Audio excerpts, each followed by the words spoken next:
چھپ جانے کی سوچتا ہے، بےایمانیاں کرنے کی سوچتا ہے، لیکن اگر ایمان والا ہو تو اللہ تعالیٰ انشاءاللہ اس کو توفیق دے گا، وہ دعاؤں کا اہتمام کرے گا، اللہ تعالیٰ کو کافی سمجھے گا، اور اللہ تعالیٰ ضرور اس کو ان قرضوں کے بوجھ سے نجات دلائے گا، کیونکہ اللہ تعالیٰ ارشاد فرماتا ہے وَكَفَى بِاللَّهِ نَصِيرًا، تمہاری مدد کرنے کے لیے اللہ کی ذات کافی ہے، ادھر ادھر نہ جاؤ۔ بسا اوقات یہ غلطی ہوتی ہے ہمارے نوجوانوں سے کہ چھوٹے قرضوں کو حل کرنے کے لیے بڑے بڑے قرضے لیتے ہیں، اور اس پہ میں نے دیکھا ہمارے کئی ساتھیوں کو تباہ و برباد ہو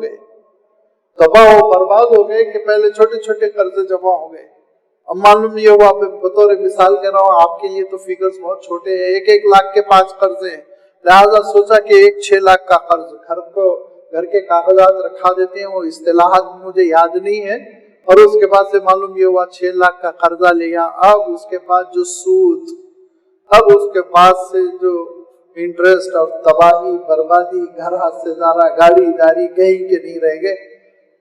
اللہ تعالیٰ سے تعلق جوڑو، دعائیں کرو حلال ذریعے سے۔ کیا سکھایا اللہ کے رسول صلی اللہ علیہ وسلم نے؟ ارشاد فرمایا اکفینی بحلالک عن حرامک، اللہ آپ کافی ہو جائے نا کہ میں حلال پر اکتفا کروں، حرام کے دلدل میں نہ پھنسوں۔ حرام کے دلدل میں انسان پھنس جاتا ہے، نکل نہیں پاتا، عادی ہو جاتا ہے، پھر وہ حرام سے ادھر سے یہ کرے گا، ادھر سے بے ایمانی، ادھر سے بے ایمانی۔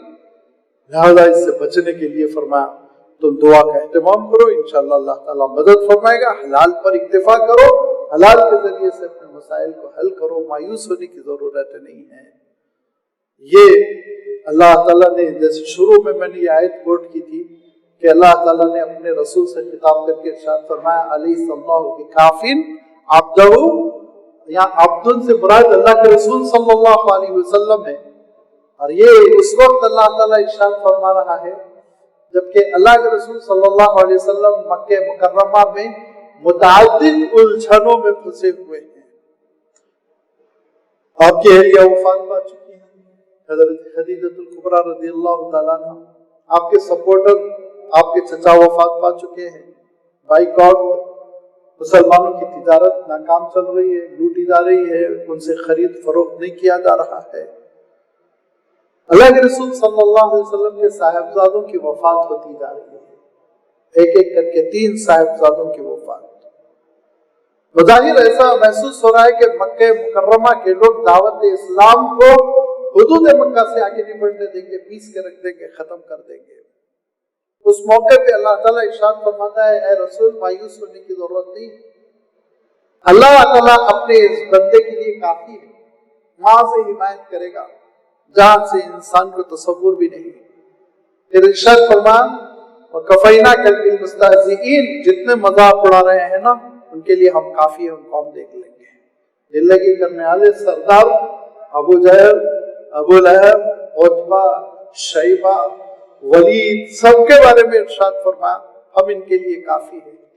اللہ تعالیٰ کی تدبیر دیکھیے، اللہ تعالیٰ کی تدبیر دیکھیے، اور ہم ہندوستانی مسلمانوں کے اس میں بڑا سبق ہے، بہت نصیحت کا سامان ہے کہ اللہ تعالیٰ ان دل لگی کرنے والوں، ستانے والوں اور مذاق اڑانے والوں کے لیے ایسا کافی ہوا، ایسا کافی ہوا کہ ان کے ہر ایک گھر میں ایک اسلام کی تائید کرنے والے کو پیدا فرمایا۔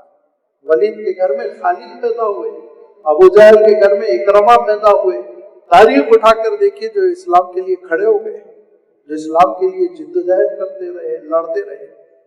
آج جتنی مخالفتیں ہو رہی ہوں، جو حرکتیں ہو رہی ہوں، اللہ کی ذات پہ بھروسہ ہو، ثابت قدمی ہو، دین کے تقاضوں کو ہم پکڑے رہیں اور کبھی حرام کی طرف مڑ کر نہ جائیں، حلال ہی میں اکتفا کریں، قربانیاں دیتے ہوئے زہد کے ساتھ، خواہشات کو قربان کر کم سے کم خواہشات کے ساتھ زندگی بسر کرتے ہوئے حلال پر اکتفا کر ہم آگے بڑھیں۔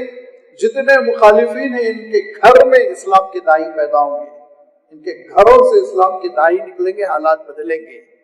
لیکن لازمی بات ہے اس وقت تک یہ فین ہوا نہیں دیتا اور یہ لائٹ روشنی نہیں دیتی جب تک کہ اس کا لنک ٹرانسفارمر سے نہ ہو جائے، کرنٹ جب تک نہ دوڑے۔ میں اور آپ